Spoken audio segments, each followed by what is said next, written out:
Good morning, everybody. It's Mark Gilbert again. Excited to be with you this Saturday morning here in lovely Lakewood, Colorado, to discuss with you the science of mind again.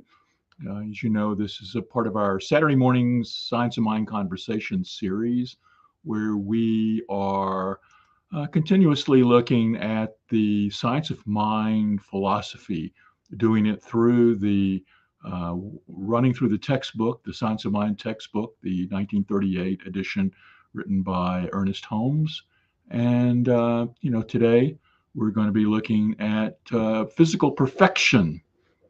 So it should be an interesting program as you join us live. I'm going to say this several times because I know some people may be joining us a couple of minutes late as we come into the program. Just to drop a little note and let me know where you are in the comment field so that I know who's joining us. And if you have any questions in your mind, feel free to do that. Again, that's if you're watching this live. If you're watching it on the recording, good morning to you as well. I hope you're beneficial. This is a beneficial few minutes for you to look at and discuss and consider aspects of the science of mind philosophy. This week, we're actually looking at chapter 15 of the textbook, pages 215 to 265, where we'll be looking at physical perfection.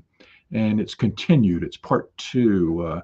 If you see the textbook, they have 2 chapters on physical perfection, and the second one is physical perfection concluded, because there was so much going on within the mind of new thought in terms of using the concepts of science of mind for physical healing, that they wanted to pack a lot of that into the textbook because he knew it was a common issue for a lot of people who were new to the philosophy. So that's it. I just want to thank you for joining us this morning or wherever you are, and look forward to interacting with you. I prepared some questions for us to go through, but I also want to reflect upon any of the questions that you have live that we can bring forward into the conversation. So again, this week, the questions and aspect that we're discussing is physical perfection. And so let us go ahead and jump into some of this.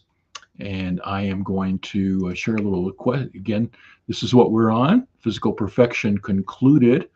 But I want to maybe throw a question out there just to get things going in your mind. And so as we reflect upon physical perfection, I want to throw the question, what do we mean when we try to heal through spiritual mind treatment? In fact, that's what the entire chapter is about how healing our physical bodies through spiritual mind treatment. So why should we try to heal through spiritual mind treatment?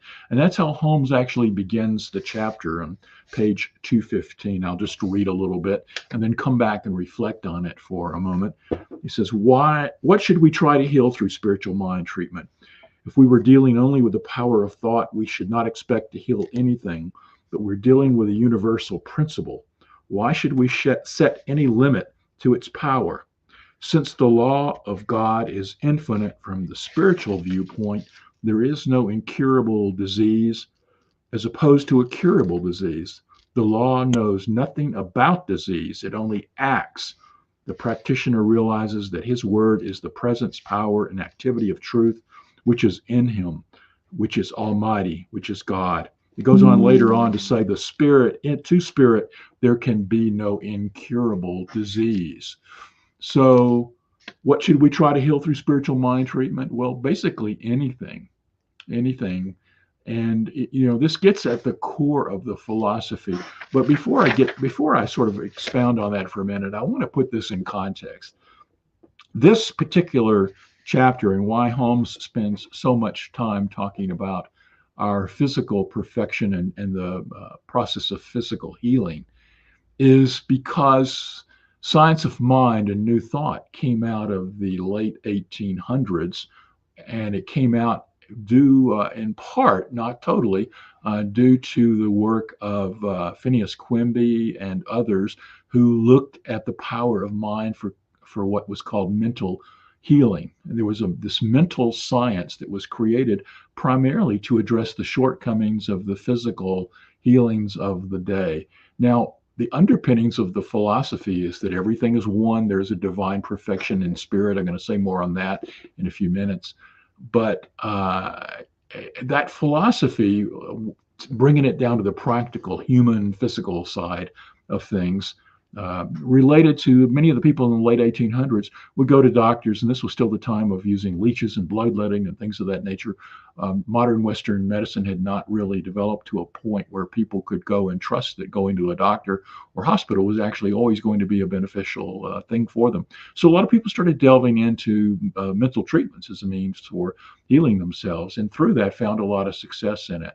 And of course, a parallel thing going on is that early into the 20th century, there was a lot of advances in modern medicine that have allowed medicine to take on a greater importance, and mental thought and mental healing, though in this milieu of the earliest 20th century, was really still focused on physical healing, because a lot of the conditions and people came to New Thought and were using it for, we're looking to try to heal physical illnesses and ailments and they had great success in it, because there is actually a successful aspect where ultimately everything can be healed through the process of science of mind or spiritual mind treatment. However, as we've had greater success with modern medicine, many times we don't approach the philosophy with physical needs. We come in now with other kinds of needs, like relationship issues or economic issues, job issues, things of that nature.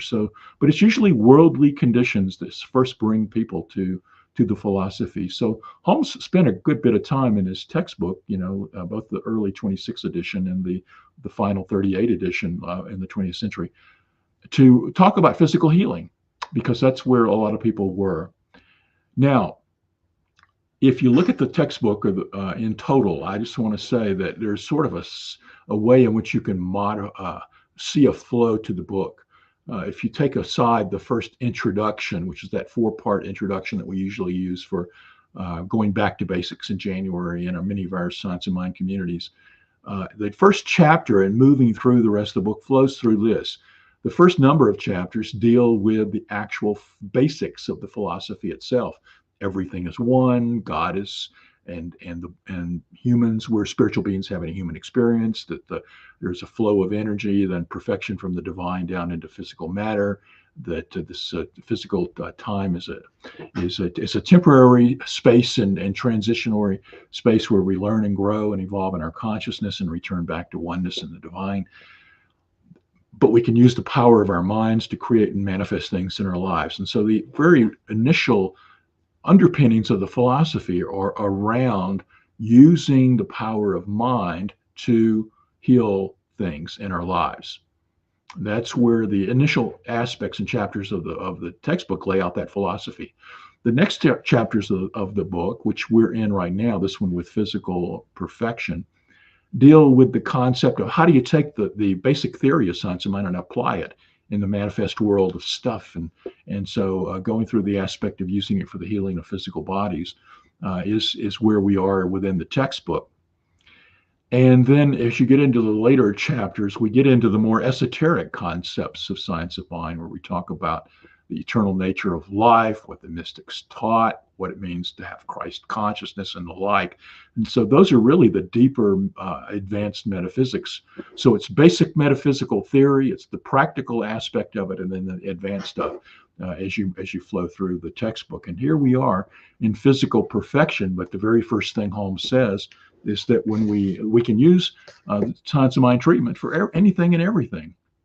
And so what I want you to consider is why can we use it for everything as we go through this, and that's going to be sort of an aspect of the underpinnings of all of this. In fact, I would ask the question, even beyond all of this, is why do they call it physical perfection? Physical perfection, and because it's we'll come back to that in a second. That's an interesting question to delve into. Let's see. Shay, thank you for joining us. Good morning from Colorado, and right back at you from Colorado. We are here from Colorado. Again, I invite anybody who's just joined us to be sure and share your name and location in the comment field. If you've got any science of mind questions at all, I do want this to be a dialogue. I can talk, and there's no doubt about that. And I've got some questions prepared that I can take us through, which will be beneficial. But I'd also like this to be responsive to your needs. So if you've got something in regards to any of the questions that I posed to you on the screen, or any other science of mind questions, feel free to drop them in the chat. And also let me know where you are. So any of you that are joining us, see we got some more people who are watching live. I would encourage you to just throw your name and location into the chat field, and we can acknowledge that you're here. And again, Shay, or anyone who is watching, I would love to see or hear from you in terms of any responses to what I'm saying or any questions that I've got. So how are you doing this week? How is everybody doing? What's going on in your mind? What is it that you need to discuss relative to the science of mind? Now, this gets us to the second question, which is bringing me back to what I was just asking. And this gets to page 217. So it's kind of a long little question, but it says, what does it mean that a practitioner should think of their patient as a perfect entity, living in a perfect universe, surrounded by perfect situations and governed by perfect law? What does that mean? First off, let's take the word practitioner. We tend to think of this as people who are science of mind practitioners that have gone through all the training and they help people in a licensed capacity. But when Holmes talks about practitioners in the book, he's really talking about all of us. He's talking about anybody who practices the concepts that are laid out in the Science of Mind textbook. So you're a practitioner if you try to practice the concepts that he lays out and describes in the textbook, and using science of mind or spiritual mind treatment to do physical healings or any kind of healing at all, then you are a practitioner. So what does it mean that you should think of your patient? And the patient can be you, yourself. You can be your own patient, or it can be somebody else that you're helping to see the truth for. What does it mean that you see them as, or yourself, as a perfect entity, living in a perfect universe, surrounded by perfect situations and governed by perfect law? Yeah. And that's perfection is the key question here. Again, because the whole chapter is physical perfection. Anita from Plano, Texas. Great to have you with us, Anita. Wonderful. And again, any thoughts or responses to any of this, be sure to share in here what's on your mind, any science of mind questions. I'm going to talking about physical perfection. But here is where we get to the crux of this. So if you've I want to lay for you some primary concepts that you have to wrap your mind around to understand what Holmes is really talking about with this question, and pretty much any of the questions that I'm posing up there, and why the chapter is entitled Physical Perfection. So let me paint a sort of a map for you for just a moment. What I want you to consider is that we are living in a physical realm. We are human beings in this human experience and physical matter, and we look around and everything seems to be it seems to be stuff, and so we're interacting in sort of a flow of stuff around us. And so when we see physical imperfections, either in ourselves or in someone in front of us who might be someone we're trying to assist with our prayer treatments. We see them in their bodies, in their physical states. And what Holmes is trying to get us to do is to shift our awareness up to a higher state. Now, one way of looking at this is that there's sort of like a gradient, that up at the very top is spirit or God or the infinite intelligence or oneness, the absolute, whatever words you want to give to it, the ineffable essence of whatever it is. The creative force created this entire universe and embedded itself into it. And then at the lowest levels of its self, it allowed it to forget its source. So here we are as physical beings walking around who are trying to remember. We're on a path to remembering the truth of our unity with oneness. And so we're moving up the scale in our consciousness. Now, a lot of the evolution that's occurred prior to now has been in physical form, so that atoms to molecules to small organisms to early organisms to plants and animals and so forth, led up to humans crossing a threshold where we have a buildup or complexity of our consciousness that allows us to have self-awareness and know that we know. And so we're in the state of self-awareness where we're now co-creators. We are now being drawn by the power of love and other divine forces back to the remembrance of our truth of who we are. But the truth of who we are is up at the highest essence. So again, Spirit, God, the one created the universe. There's a gradient of the universe you might consider. One ways of looking at this is moving up like chakras in the chakra system, or people talk about the different etheric bodies that we have. We have a physical body, a vital body, emotional body, mental body, spiritual body. But another way, if you don't want to relate it in those kinds of concepts, is to look at it sort of like a yardstick where we're moving up little ticks or vibrations of energy. And at the highest levels is God and the divine. And sitting outside the whole universe is the creative force that embedded itself into it. Okay, so it's not absorbed. God or spirit's not absorbed into this creation.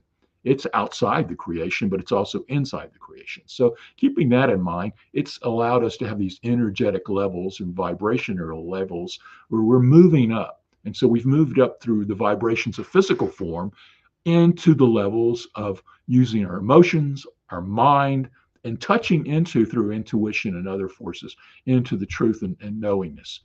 So when Holmes talks about perfection, he's talking about the perfection that exists in the absolute highest levels.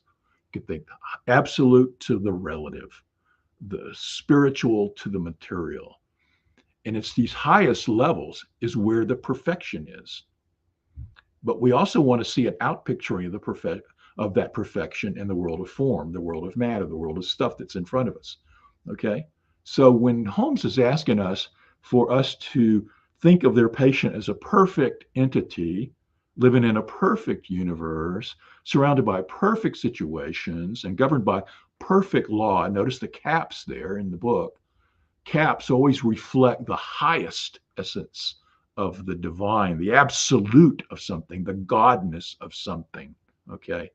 When we are at those highest levels up there, that is where the perfection is. And we want, through our use of mind, again, the gradients are physical, emotional, mental, mind, spiritual.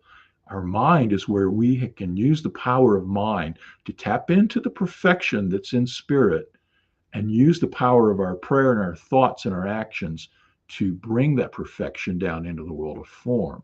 So when we see things in the world of form that are not, quote unquote, the highest, they're not perfect in our minds, we can at least look upward into spirit, sense what a greater perfection could be, given that we are limited even in our perspective. We're always limited by, our human aspects and to the degree our consciousness can expand to what Holmes called a mental equivalent of so you could think of it sort of like a funnel opening up. What's the amount of funnel that you can open up to bring down the perfection of spirit? We're trying to open our consciousness up to allow a greater level of flow down into the world. So all of healing and everything Holmes is talking about, including the chapter title itself, is about tapping into the perfection in the divine and up in the levels of the absolute and bringing that down. This was brought home. I was working with a study group yesterday who had invited me to come on and talk with them about a book I wrote many years ago. And one of the questions that came up, and it wasn't, we weren't talking about physical healing. We were talking about I think maybe the political divisive stuff that's going on in the country right now, but it really doesn't matter. Anything that we can look at out in the world and say, this isn't the highest, this isn't the best. How can we see perfection in this? Well, the way we become aware of perfection is to move upward in our consciousness, to tap into the divine and God. That's why prayer work and spiritual practices, and why the prayer treatment starts with going to oneness and knowing that we're part of that oneness. That's why spiritual mind treatment starts with that level, because we have to start with the perfection that's in spirit. Okay, so everything we talk about in healing is about bringing down into the world of form what we know is perfect in the world of spirit. Okay, hopefully this is making good sense to you. Let's check in with some of the comments, because I got off on a little rant there. Shay, she's building an entire new foundation for her life as she lets go of her old family ways. It's epic. Could definitely use some affirmative prayer. Shay, we know that the highest and best for you that building new foundations of life and letting go of old family ways. It's interesting. My wife and I were talking about that, because I won't go into the particulars, but we have a grandchild who's moving through some challenges, etc. And not major challenges, but we were looking at the fact that everybody is born onto this planet as a pure, whole, perfect spiritual being, and they're born into a human condition, but they don't remember that perfection, and so they come in, and then something happens. And in our modern society, we there's a lot of stuff now about the traumas. Everybody has traumas, and I do believe we all at some level have some degree of quote unquote trauma, some worse than others that I would really label true trauma. But many of us, no matter what, have something that we bump into that gives us an opportunity to go, why did that happen? But in our ignorance, in our youth, and I can speak from my own experience on this, is that when something happened to me, I thought I internalized it in a way to say that I was unlovable, unworthy, I wasn't good enough. The bottom line is that we're born into the planet perfect. We have human experiences. We don't know our perfection. We interpret the human experiences in a way that allows us to say there must be something wrong with me, because this event is occurring. And each of us does it to a different degree. And then we tell ourselves some stories about it. So all of us, and I don't know if this relates to what you're talking about, Shay, or not, but for me, it's everybody has something that's come up with their family, with the interactions of their other relationships, other aspects of the one. Everybody in our family is there for their own learning, their own growth, their own experiences, their own moving through the path that we're on as well. They're all part of the divine. Up in the levels of the highest of spirit, we can recognize our oneness and our interconnectedness and the perfection of all of us. But when we come down to the human stories, and we feel like we're different aspects of and separate from one another, and then we tell ourselves these stories that we make up, and then we get sucked into the drama and the stories of all that stuff that's going on. Then all of a sudden, how do we break ourselves from the cycle of the stories? One is to say, okay, let's take a pause and let's reorient ourselves and look at this differently. That's why our classes and insights of mind and discussions in the use of the concepts, to recognize that we have these patterns in our families and patterns in all of our lives have led us into some false beliefs that we've got to hold up to the light and say, is this still true for us? This is true on perfection, body perfection as well. Many of us go through and say, well, everybody in our family's fat. Everybody in our family has X disease. Everybody in our family has whatever, it's there's lots of ways that we sort of put some limits on our perfection through the stories we tell ourselves as we're navigating around in the material life. Everything has everything to do with physical perfection. I assume you're talking about the family ways and dealing with the foundations for your new life. Yeah, that's it's a common story. It's a common story. I know that I came through a family. We have get-togethers with relatives from time to time. One of my relatives likes to kid about the certain physical attributes of the Gilbert family, and and there's probably some degree of that in terms of we can look around and see these. We all have these common physical characteristics, and that's there's one part of me that says, okay, so what? On some level, that we can acknowledge that, again, back to my model I was talking about a moment ago, is that your uh, uh, physical evolution occurred, and evolution has occurred in terms of physical stuff, so that we are these beings who have physical bodies, who have been produced through a material process of DNA and family characteristics and family physical traits and things of that nature.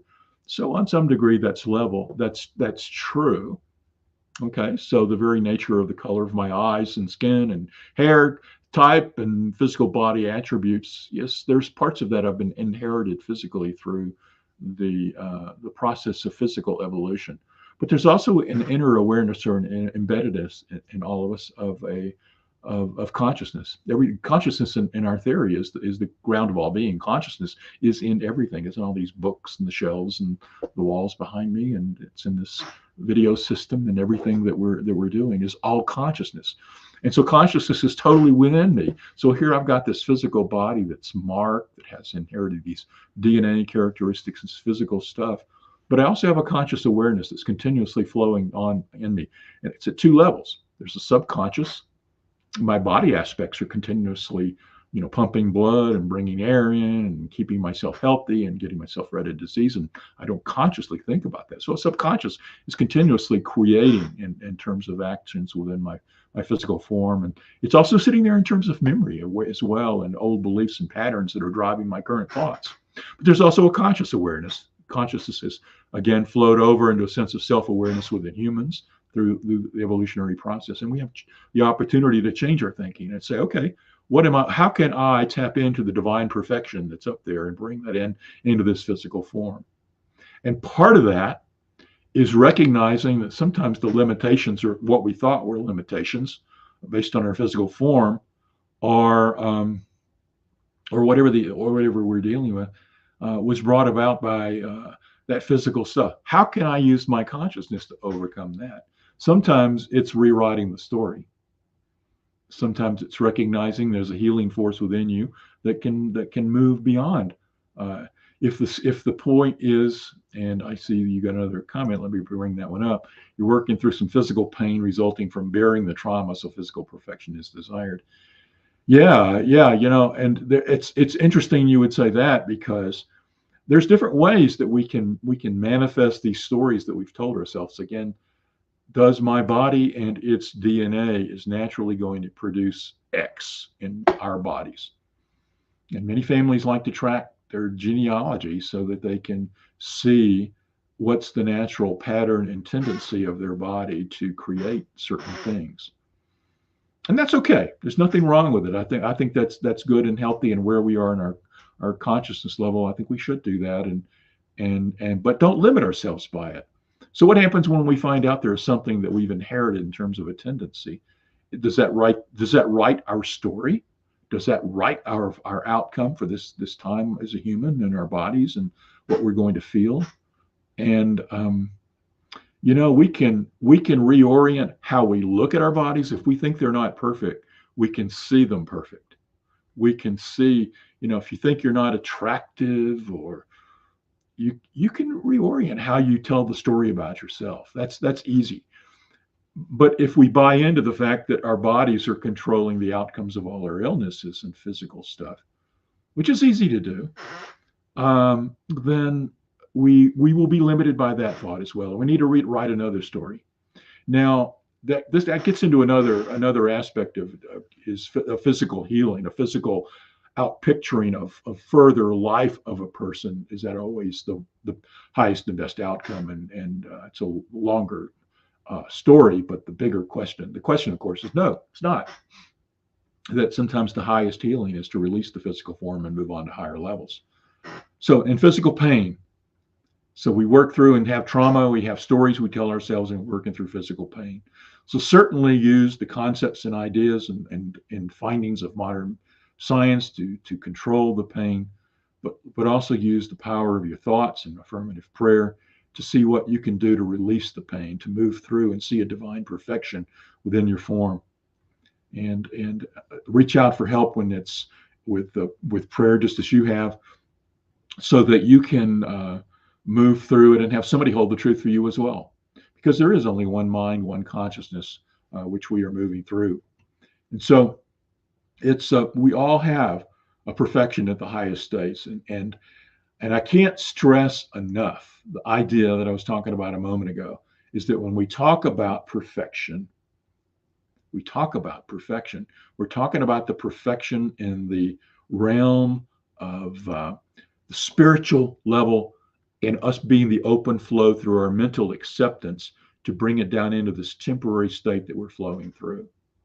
Holmes liked to talk about primary conditions and secondary conditions. What did he mean by that? Secondary conditions, you can sort of imagine life is like a billiard ball table where one condition hit one thing, got started, and hit another thing, which is automatically going to hit another thing, which is going to automatically hit another thing. And so if we look at our bodies, it's like and is limited by DNA of our family. We're the very nature that our parents got together and had us, and their parents got together and had them, has set this DNA chain into motion.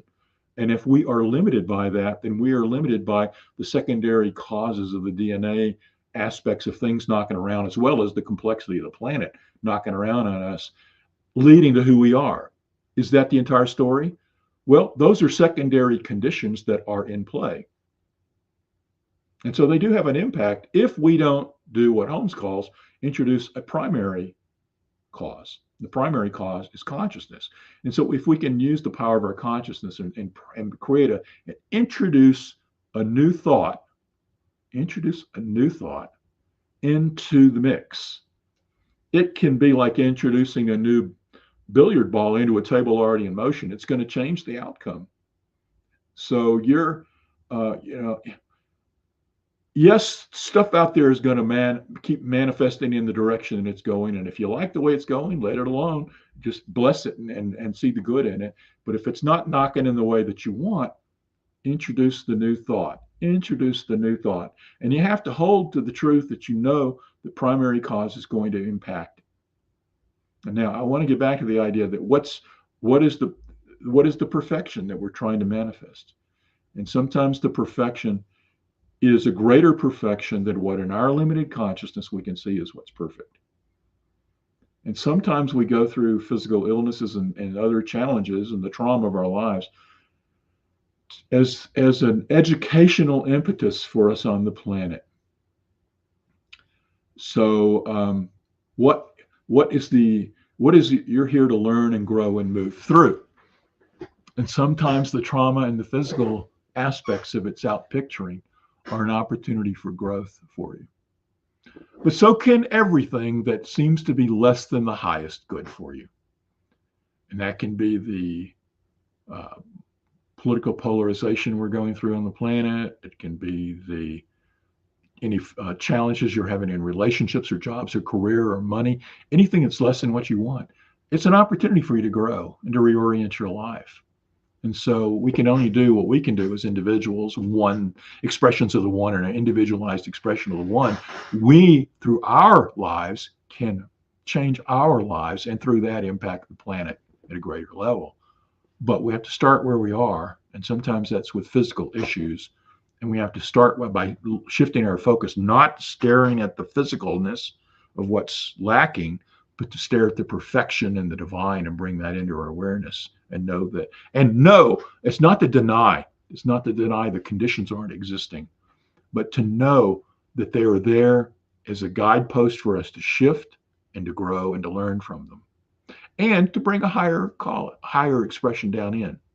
Now, sometimes we can get attached to our idea of the perfection, and when sometimes there's a bigger idea. This is especially true when someone is in the later stages of life and their bodies are ready to give out and they're ready to move to a new expression. But we cling to that body, to that form, to that personality, and we seek that healing of that form. There's a lot of, it's real easy in the philosophy to see that when somebody makes their transition, did we fail in our treatment? No, no. Their bodies was ready to move on to the next expression for what was next for that particular soul. And we need to be ready to see that. So sometimes when we think treatment doesn't work, we're either not seeing the big picture or we're limiting our perspective on what the perfection is.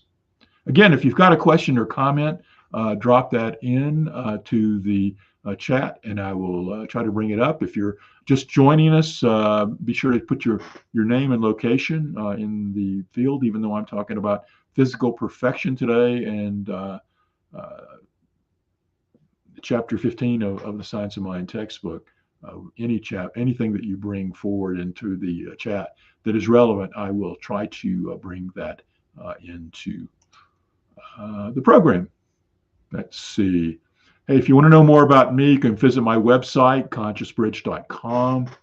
That's where you'll find a lot of my writings, links to my YouTube channel, links to my books. I'm working on a new book. If you go there, you can find the whole philosophy series I've been doing since early this year is around trying to summarize the science of mind and new thought concepts and other things in a more simple manner. So that's on my website. You'll also find ways to connect with me there if you're interested in that. Again, if you are here with us, leave a comment or ask a question. Love to hear from you. What's on your mind today? We are moving actually to the final stages of the program. Wow, I had so many questions here, but let's see if I can see which other one maybe that I might want to jump into. Most of these, the answer is always the same. Let's just jump to this one here. Let me bear with me while I multitask. And let's bring this one in. Why does Holmes say a thought of love is always healing? Why does Holmes say that a thought of love is always healing? What is love? Love is a force that exists in the divine, in God, that is embedded in us. So, and you'll notice love is capitalized. So we're not thinking in terms of romantic love and love in a limited sense of two humans loving each other. But we're talking about the divine love, of godly love. You know, the Greeks had four words for love because they recognize that love exists in different levels. Two that are really relevant for us is agape love and eros love. Agape love is the love that emanates from the divine to its creation, us. That you might think of it like it's in Star Wars or Star Trek as a tractor beam. That love is something that comes out from the divine spirit into its creation, us, and is helping to return us home. So love is always in the capital L of agape. Love is always a force that is bringing us back to our truth and our nature of our oneness with the divine. So to say that a thought of love is always healing is because a thought of love and the divine love and bringing us to the highest perfection and flow of the universe is bringing our attention back to our divine nature. And that's where we can see and know the perfection. There's also another love that's important for us. It's eros love, and eros is, you can sort of relate it to the fact that if you and I love one another, that I am taking outside of myself, the myself as an individual, and having a sense of a care and concern for another expression of the one outside of me. So I see, it's natural in the world of form for us to see ourselves as separate. But up in the world of spirit, we're all one, and we can see ourselves in that level of consciousness to know that we are all one. But when we get into the middle realm of the mental realm, we can flip either way. And most of the time we stay down here by flipping and seeing each other as separate and apart. But the power of love allows us as individualized expressions of the one to attract to each other. So when I'm attracted into love, it doesn't have to be romantic love. It can be, but it doesn't have to be. The love can bring us into connection with someone else. What does that do? That it makes me realize I'm more than this separate entity, Mark, walking around the planet thinking he's separate and apart from one another. I can see that I'm actually connected to the rest of the universe, at least through this one person or this other person or this other person. And as I expand the sense of love around me, and I expand my sense of how I am interconnected to everything that is. So love is actually a force within me that's taking me out of my sense of separation to connect with the greater one. Love is also a force coming from the divine, bringing me back into remembering. So love is sort of like allowing me the free will to move around and screw up and to look at secondary causes as the real truth and so forth. But love is also a force that's bringing us upwards to the divine and returning us home. And the more we can do that in our consciousness, the more we can connect out of focusing ourselves on individuals. I'm Mark, I've got this physical illness, I've got this DNA that's locked me into this kind of stuff. The more I can move out of that and into the power of love and the connectedness, the more I can sense my perfection, the reason that I'm here, tap into that and grow in my awareness of oneness. Then a thought of love is always going to be healing, because healing ultimately is the healing of the awareness of our of seeing ourselves as separate and apart. Healing is always about oneness and moving to that. There was one quote I wanted to stress. Let me see if I can find it real quick before we move to closing here. Okay. This is over on page 218. And let's see. Search on 218. And let's go back and look at another question real quickly that I posed. What does Holmes say that we must be careful not to treat the physical person, but to think of the person's entire being as spiritual? Hopefully it's self-evident if you've been listening and following what I've been saying this morning, that when we look at the person's physical situation, then we're and focus only on that and their bodies, that we're focused on the material conditions in the world of form, and the perfection is in spirit, and we need to bring that through our mind and bring it down into the world of form. World of form. Forms are temporary states that we flow in and out of. They're spiritual, kind of temporarily solidified spiritual liquid that have been formed into an essence temporarily for our experiences here. And we can, in mind, change the form. We can change liquid spirit into a different form. Okay. So as long as we focus our mind on what's the physical nature and not looking at God, then we're locked into seeing the realities being material stuff and not the perfection that's in physical stuff. But I want to read a quote to you that's on 218, sort of in the middle of the page. It says, and this is so true, so true. It says, it's easy to believe that God is perfect. It's easy to believe that God is perfect. We must also believe that the spiritual man is perfect. And since it's difficult to believe that the objective man is perfect, we must confine our statements to a realization of the spiritual perfection of man. I hope you get that, but I want to stress it. He's making this distinction between objective man as the physical man, and spiritual man is up here. Again, that gradient that I was talking about earlier. And as long as we focus on the objective man, it's hard to see the perfection. To see the perfection, we've got to turn upwards to seeing the fact that this being in front of us, yes, they've gone through an evolutionary process with their forms and so all of that, but within them is the essence of the divine consciousness that's embedded in everything. And we've got to turn upwards and see the perfection of who that person is in spirit. And that's what the perfection is that we're seeing.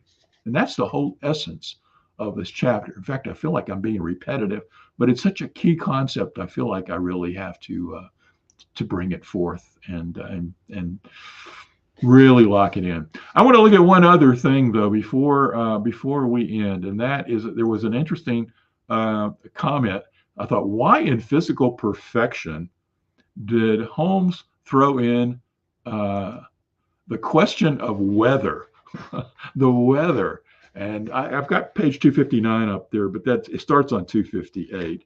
And let's just read this, and then we'll move into closing. Weather conditions. Now, physical perfection. We're thinking physical bodies, but physical is everything here. And also, there's a common aspect that we say, well, I get this illness when it's, we get too much humidity, or when the weather is changing, my bones get hard, or whatever. We have these little stories we tell ourselves about how the weather can impact our bodies. Again, that's like the billiard balls knocking around on the table. Those are stories we've accepted. We're as long as we're going with them as the truth, that's what we'll outpicture. But we're not limited by that. That's the point Holmes wants to make here. He says on 258, pure spirit is not and cannot be governed by any weather conditions whatsoever. All weather is a manifestation of spirit, a flowering of the divine in sunshine and shade, in rain and in clouds. All weather is a manifestation of spirit. An interesting way of looking at weather, because we don't often think about that. We often walk around and say everything is one, all is God, but we have to also see that the weather is God, and that there's a divine perfection in the weather. The rain and the snow feed the plants and help us to grow and provide nourishment for us. But in weather conditions, and pure spirit cannot be governed by any weather condition. So when we're healing, and if we tell in ourselves a story that the weather out there is impacting our physical perfection, well, again, we're staying in the realm of conditions and material stuff, and we need to shift our awareness upward into spirit. Pure spirit cannot be impacted by the weather. We hold that to be the truth. Okay. So as we leave today, as we end today, I hope this has been beneficial for you. Thanks for joining us. And, I want to encourage you to support the New Thought Media Network. I want you to be sure to go to their website and donate. These programs which you're enjoying are, and many of us, like myself, are volunteers who come on here and take our time to support you and support and offer our thoughts on science of mind, philosophy, and other new thought aspects that are hopefully helpful. These programs are designed to support you and your spiritual growth, and the importance for maintaining the whole network comes down to the donations and funds that are received to maintain it. So I encourage you to go to ntmedia.org and click on donate and provide support for the program. I also want to thank you for your comments and questions today, and to join us every Saturday for another chance to dive deeper and embody the science of mind more fully. If you've watched this live, thank you for joining in with us today. And if you watched on the recording, be sure to donate and be sure to support the network. And hope this has been beneficial for you on your spiritual journey. And with that, we come to our closing. I hope everybody has a great Saturday, and wherever you are and whatever day it is for you, blessings and love to everybody out there.